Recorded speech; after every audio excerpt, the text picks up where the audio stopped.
dari dulu kita kompak, cuma kemarin itu ada miskomunikasi, miskomunikasi antara dia sama saya.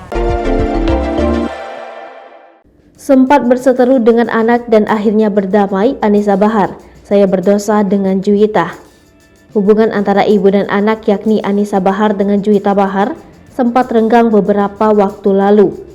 Anissa Bahar terlibat konflik keluarga dengan Juwita Bahar dikarenakan sang anak memacari dan menikahi seorang pria yang ternyata sahabat dari ibundanya sendiri. Namun, hubungan Anissa dan Juwita sudah membaik karena mereka berpikir tidak ada yang memisahkan ibu dan anak. Wanita berusia 47 tahun itu merasa berdosa karena ia terlalu keras dan egois terhadap Juwita yang sudah menikahi sahabat dari ibundanya sendiri. Anissa berusaha berdamai dengan diri sendiri karena takut kehilangan sang anak Juwita Bahar, buah cinta pernikahannya dengan Memo Sanjaya.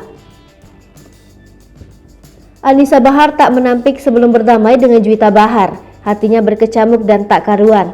Tapi sekarang ia senang sudah dekat lagi dengan sang anak.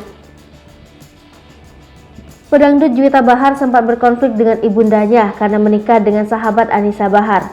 Juwita Bahar buka suara, akar dari konfliknya dengan Anissa Bahar ibundanya karena masalah komunikasi saja.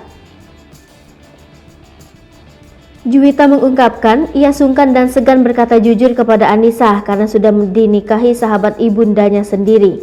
Namun, Juwita mengaku saat ini hubungannya dengan Anissa sudah membaik. Mereka sudah menjalin kedekatan lagi layaknya ibu dan anak. Juwita Bahar mengaku lega sebab ia sudah bisa kembali menjalin hubungan yang asik dengan ibundanya sendiri, Anissa Bahar.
Hai pemirsa Sri Popo TV, jangan lupa komen, like, dan subscribe serta